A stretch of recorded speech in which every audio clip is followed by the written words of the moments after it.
What's up, everybody? It's the Alex Leak and Friends NFL podcast back for another week. I'm your host, Alex Leak, and this week we have a very special guest on the show, former Patriots, Bills, Titans, and Saints running back, and two-time Super Bowl champion for the New England Patriots running back, Antowain Smith.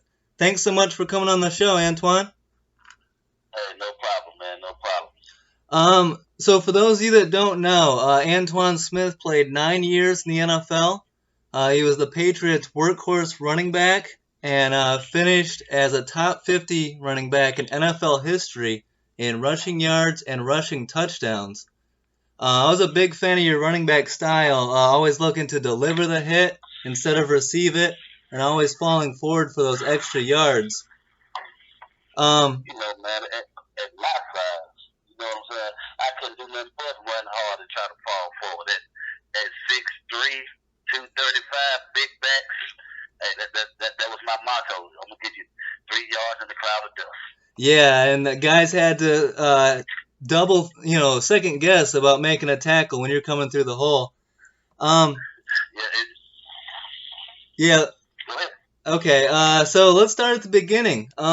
So you attended Stanhope Elmore High School in Millbrook, Alabama, but you only played football your senior year. Can you tell us a little bit about what led to that? Well, actually, I was more into basketball. Growing up, I did play football when for Little League, probably age 10, 11, 12. But Okay. It was time for me to play junior high and things like that. I took a liking to basketball. So, I played basketball. I went from the 7th grade year to, of course, my 12th grade year. But I had some of the guys that was playing football. They came out there. They gave me a dare. They was like, if you come out here on this football field, man, we'll bust you up because I was a pretty good athlete. Yeah. I was like, if I come out there, I'd be the best thing y'all got on the field. And that's basically how it happened. I went out there on a dare and went out there. Just so happened, and everything after that, man, it's a storybook ending for me. That's awesome. Yeah, you had to be an incredible athlete to be, great at both and to just come out there and be successful at football. I mean, it seems like a long shot in high school. You're playing basketball and then go to football. I mean, what if I told you in high school that you would be an NFL starting running back? I probably wouldn't have believed it. Like I said, I knew I had a little talent playing in the Little League, but Little League going to playing high school football was a total different thing. Yeah, absolutely. My thing, like I said, I only played 1 year high school football, which was my senior year. When I graduated from high school, I didn't go to college right off. I actually set out 3 years before I even went to college. Yeah, that's the crazy part. You worked in a factory out of high school for, 3 years, and then you decided to attend East Mississippi Junior College, also known as the home of the Netflix documentary Last Chance U. What was it? That's right. What was it like starting out there in East Mississippi? You know what, man? From the time I graduated in 1990 until 1993, when I had this tryout to go try out East Mississippi, it ain't like they gave me no scholarship. And I went up there with a couple of ex-teammates that was a little bit younger than me. And coach had got them a tryout at East Mississippi. So I go up there that day, me and 2 other guys. And it's rain and everything. So the only thing I do, I run a 40-yard dash, and I think I do a broad jump or a vertical jump or something. Mm-hmm. And coach gave me a scholarship right there on the spot. Now, when I take this scholarship, man, I'm not even knowing that really was I really gonna come back to East Mississippi or not. Yeah. So my uncle, I didn't have a car at the time, So my uncle, he packed me up, he take me down there, East Mississippi. Mind you, I hadn't been doing no running, no working out. I hadn't done that in 3 years, but worked in this factory. Like I said, I ain't lifted no weights. I hadn't been running nothing. So my first day of practice, we went out there and said, well, I'll never forget it. It goes down like it's in a little dungeon, like the air just go over the top of you. Mm-hmm. First day after practice, I quit. I quit. I literally quit.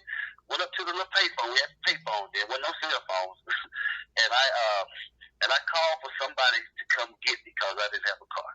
And my uncle was like, nah, boy, you down there now, you got to tough it out. If I had a car, you would have known nothing about Antowain Smith was playing football. I'd have left and went back home. Wow. Well, I'm glad your uncle made you stick through it. It really worked out in the end. Yeah, it did. What would it have been like when you were at East Mississippi if they had Last Chance U when you were there? Man, the facilities, when I go back there now, the facilities are so much better than what we had when I was there. They got like 4 or 5 uniforms, 4 or 5 different helmets. We had one uniform forever. So we had over the game. But man, it's phenomenal to go back there and see what they have actually done in that facility. And to sit back there and I was, watching the documentary on Netflix, Last Chance U, and I told my kids, like, hey, that's Junior College I went to right there.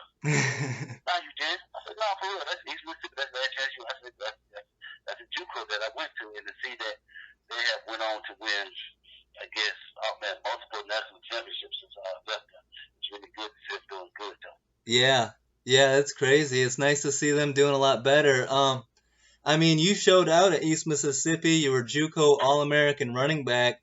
Then you transferred to the University of Houston to play your final 2 college years with the Houston Cougars. And you tore it up in Houston as well. 21 games, and you rushed for over 1,800 yards and 19 touchdowns. Also, the longest touchdown in school history at 96 yards, and you had 6 touchdowns in one game. That's incredible. Yeah, man, I think the 96-yard, I think that was against Pittsburgh, if I'm not mistaken. I think that was like on a weekend. I think my grandfather had just died that Thursday, so I kind of dedicated that game to him. Oh, damn. And so we went out there and had a good game against Pittsburgh. Yeah. The 6 touchdown game, that was against Southern Miss. I think they was ranked like the number 3 defense in the nation at that time. Wow. It was about like 11 NFL scouts in the stands because my coach had came to me before the game. It was like, got about 11 NFL scouts out there in the stands. Damn. I was like, okay. He was like, I'm like, okay. At this time, I'm really seriously not taking football serious. He was like, they here to see you. I'm like, oh, okay. Wow. Okay, so he here to see me. So now it's time to put on the show, man. And that was one of the greatest games of my life, man. That was 6 touchdowns, like 200 and some yards. Wow. And ended up winning the first existence of Conference USA, the first championship Conference USA came in existence. That's awesome. And yeah, speaking of the NFL scouts, you really opened their eyes. Going into the draft, you would get picked in the first round, pick number 23 overall of the 1997 draft by the Buffalo Bills. Can you tell me a little bit what your NFL draft experience was like? It was kind of, it was kind of hard for me because I kept moving up the charts. Yeah. In recognition, what I'm saying? Because I was coming from Houston, we wasn't no power rankings or nothing like that. But I kept moving up the ranks. I didn't know it, but my coach here tell me about it, and all the rest of them. And it's like after my senior, then I got invited to the Senior Bowl.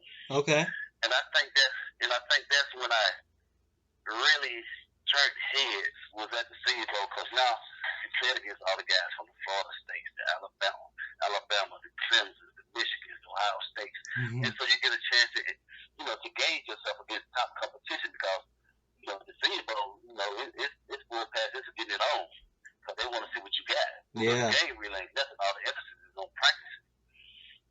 Wow. And so went out there and had a good showing out there at the Senior Bowl, and from there, got invited to the NFL Combine and just went to the Combine and had good numbers. From there, man, it was just, I was blessed to be, drafted in the first round. Yeah. The running back is the oldest person in the draft that year at 25. Wow. Damn. And then you were drafted by the Buffalo Bills. Now I've talked to some players who have said they've been sitting there in the draft waiting and saying, please not Buffalo, please not Buffalo. What was your thoughts heading to the Bills? I mean, you got to realize at this point when I'm going to Buffalo, I'm not too far removed from them going to 4 straight Super Bowls. Yeah, yeah, that's true. In the 90s, that's when they had that run. Yeah. And so I'm excited. I get there. They still got Thurman Thomas, Hall of Famer, Bruce Smith, Hall of Famer, Andre Reed, Hall of Famer, Jim Kelly had just retired. So still had a decent squad, but rookie year, I think we go 6-10. Mm-hmm. Okay, next year come back, make the playoffs. Make the playoffs for the next 2 years, make the playoffs. So I had some good times in Buffalo. It was cold though, man. Yeah. Coming from the South, from Alabama, and coming from Houston, Texas. Oh, bro, that was a culture shock for me. That was real cold. Yeah, and that experience in Buffalo, like I said, that experience in Buffalo, man, it was great for me, man. Thurman Thomas, he kind of took me on and kind of showed me the ropes, because he's from Houston, and I played ball at the University of Houston. He knew who I was before he even got there. That's awesome. You can't really ask for a better mentor than Thurman Thomas. No, you can't, man. And I, some things I have so much respect for him. I remember when him going to the coaches, we did him together. He was like, man, y'all should start Antowain. Don't worry about my feelings. Y'all ain't gonna hurt my feelings. I mean, get started. And when he went to the coaches and told them that, man, I gained so much respect for that man as a player and as a person in general. Absolutely. And I just I thought the word of him. Yeah, that's awesome. And I mean, you came into Buffalo and played all 32 games your first 2 seasons, getting to the playoffs in 1998 against the Dolphins. Unfortunately, couldn't pull that one out. 99, you started to get a little bit less carries, affecting your numbers, but you get into the playoffs and had a real solid game, 79 yards and 2 touchdowns despite just 14 carries again at the Titans and the Music City Miracle. You had a good game, but that had to be a tough game to be a part of. That game right there, I've never experienced feeling so high and so low in a matter of, 10 seconds? Yeah. We scored the go-ahead, I think it was a field goal. Go-ahead field goal. I wasn't touching. I can't really remember right now. And then we kicked the ball off, and he runs it all the way back on a throwback. So I'm like, in 1 minute, I'm so high, so excited, and the next, it's like a brick wall just hit me. Like, what just happened? Yeah. This can't be for real. I know this got to be a forward pass. This ain't no ladder. It's a forward pass. They come to find out the ruling on the field stood. It's like, because going into that game, I thought that the Bills and Tennessee was the best team out of the AFC that year. Yeah. Man, that's incredible. As a fan, you feel like you get your heart ripped out in some of these losses, but as a player on the field, leaving it all out there, that's got to be incredible feeling, the highs and the lows. That's crazy. Yeah, it actually was. And then, I don't understand why, but for some reason the Bills started, coaching staff wasn't really using your talents. They limited you to just 3 starts in 2000, only 101 rushing attempts. So I think the best thing that happened to you was getting out of Buffalo and ending up in New England, where they would use you a lot more. It was a chance for a fresh start for me. Yeah, and you rejuvenated your career under head coach Bill Belichick. You would start all but 1 game in 2001, record over 1,000 yards rushing for the second time in your NFL career, as well as a career-high 13 touchdowns in 2001. Make the playoffs. You were a part of some big games. You were a part of the Tuck Rule game against the Raiders that year in the playoffs. Yes. That was like the game that kind of started it all for us. Yeah, that's crazy. And then you go on to play the St. Louis Rams in the Super Bowl. You rushed for 92 yards to help defeat the greatest show on turf and one of the biggest Super Bowl upsets ever. What was that feeling to not only play in your first Super Bowl, but to win it in dramatic fashion. You know what, man? It was, we had played the Rams earlier in Foxborough on a Thursday night. Mm-hmm. And I had a pivotal play where I fumbled the ball down there on the goal line. Oh, dear. And they took the ball and went 99 yards and scored before halftime. And from that game right there, I said, if we see them again, we're going to beat them. And I was like, you won't end this with them. I was like, okay, whatever I do. And I think our whole team, that let us know that we could play with the elite teams. Mm-hmm. And I took that loss upon myself. I told everybody, like I told them, that loss is on me. Even though they scored before halftime, whatever.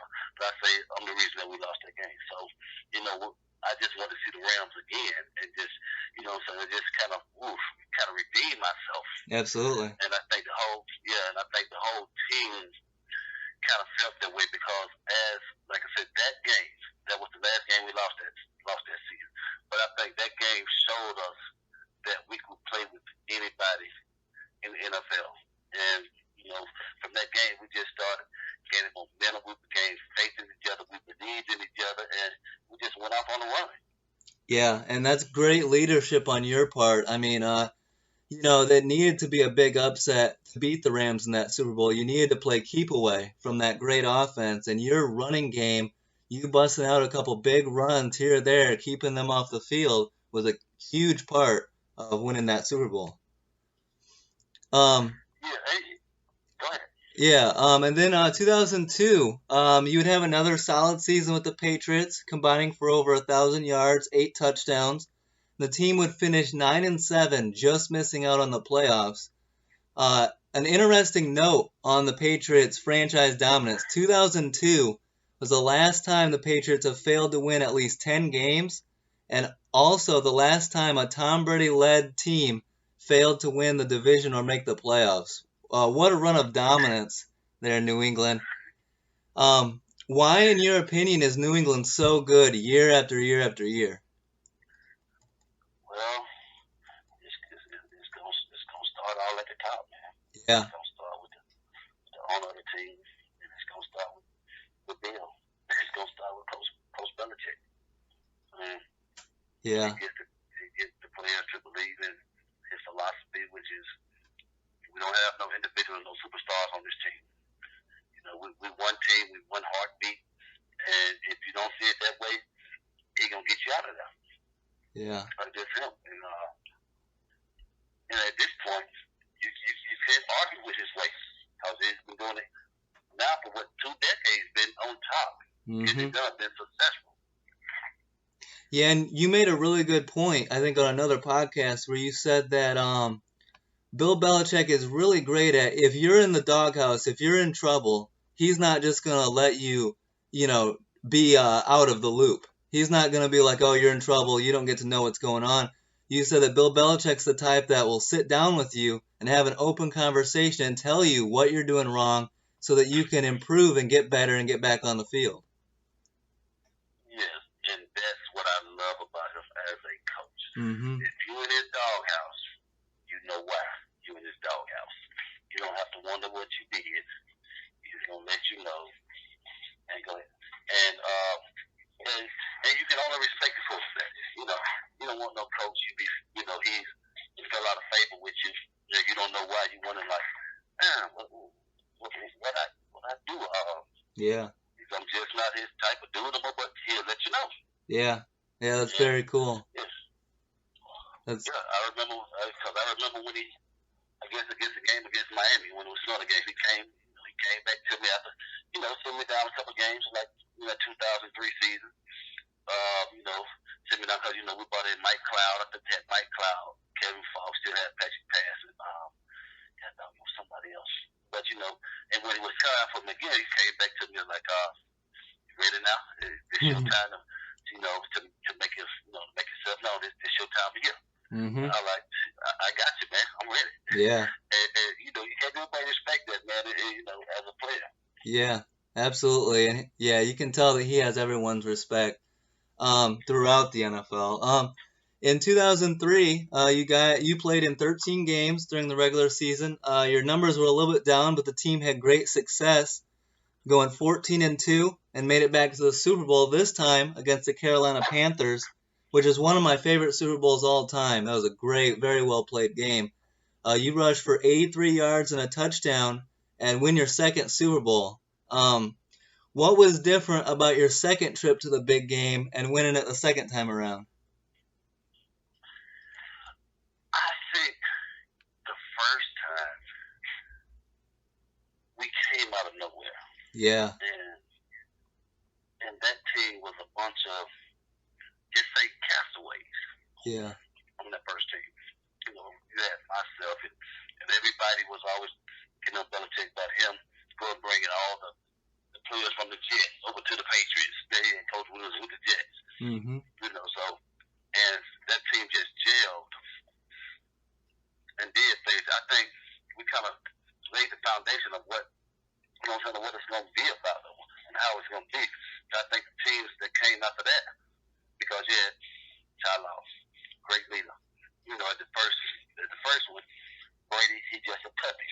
But this third one, the second one, he had matured a little bit, and he had learned to use every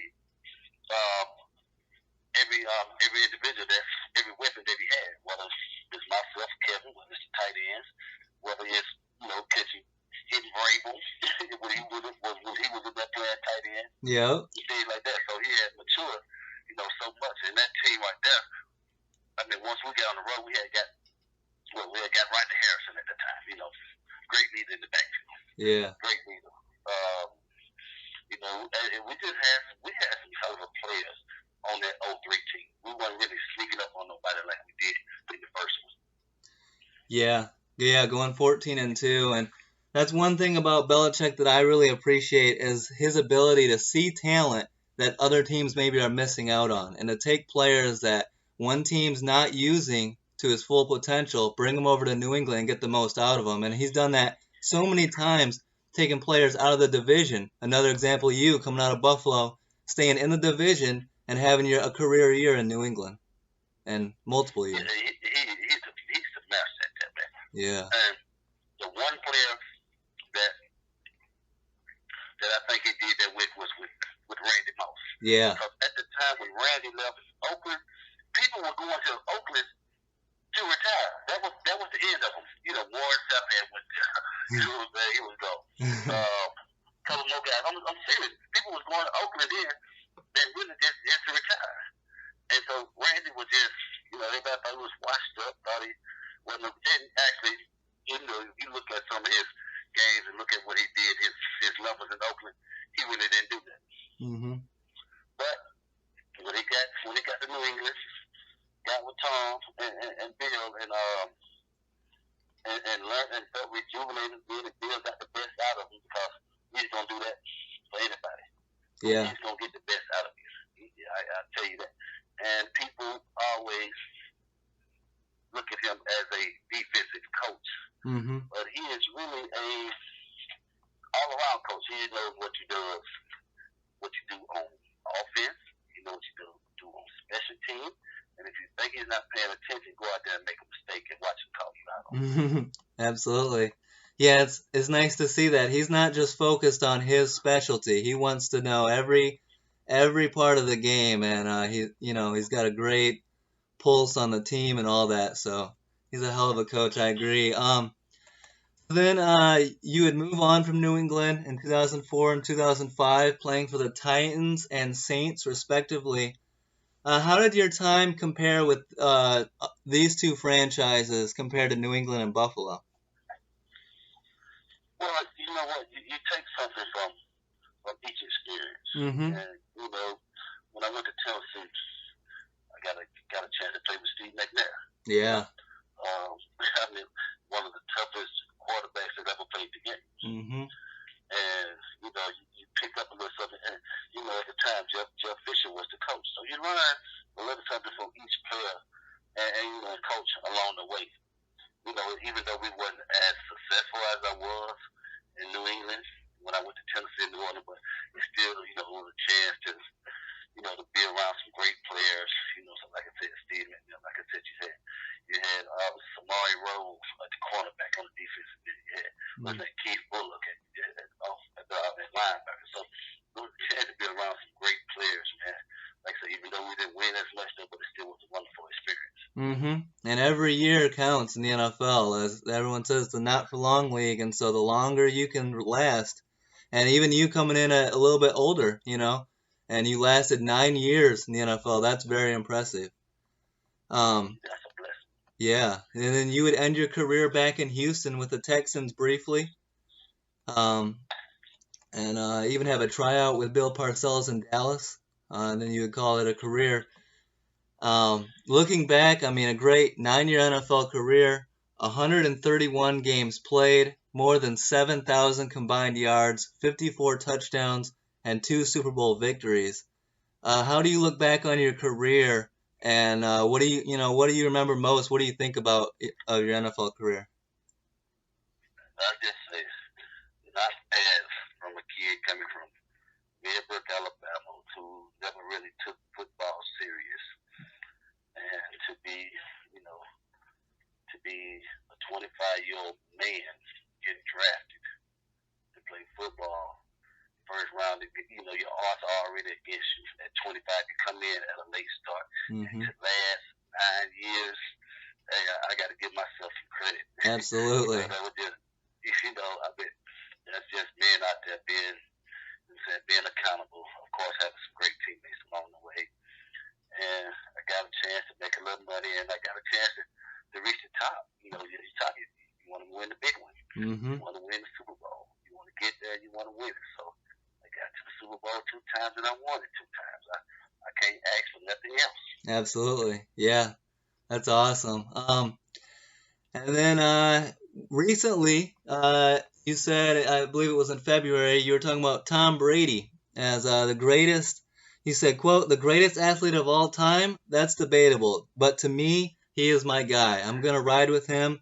We started that dynasty thing in New England, and he has continued to carry on. To me, he is the GOAT in all sports. 6 Super Bowl championships, trying to win one more, still doing it at this age. It's hard to disagree with that on Tom Brady. You got to look at it. I always had this debate with friends of mine and everything.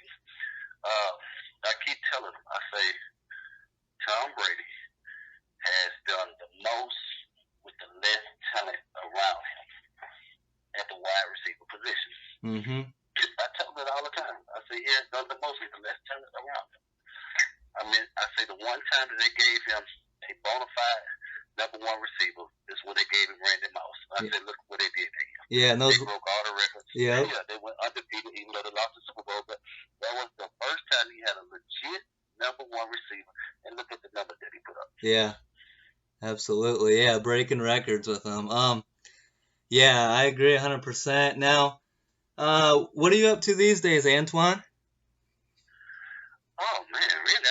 I'm just sitting back, enjoying life. I train kids. That's what I do. Nice. I got speed and agility camp that me and some of my teammates run that I went to the University of Houston with, and all of them. And we went and got drafted together, went to league together. We just back in Houston, and we just run a little camp now, man, and be around kids, giving back, some of this knowledge that we learned when we was playing football. Nice. That's awesome to hear. It's good to see you giving back and training these up-and-coming kids to dominate the game the way that you did. I hope so. Yeah. Well, I really appreciate it, Antowain. Thanks a lot for coming on my show. It was great to talk some football with you. And like I said, you're one of the greats. I've always admired your career and your running style. All right, thank you, man. So I appreciate that. Yeah, absolutely. And very much appreciate it. And thanks for your time, and have a great day, sir. All right, you too, man. All right, peace. All right, guys, that's it for this week's episode. Hope you guys enjoyed it. One of the great ones right there, Antowain Smith. We'll be back with more episodes coming up, more interviews. Don't forget to like, subscribe, or leave a comment, and have a great week. Peace out.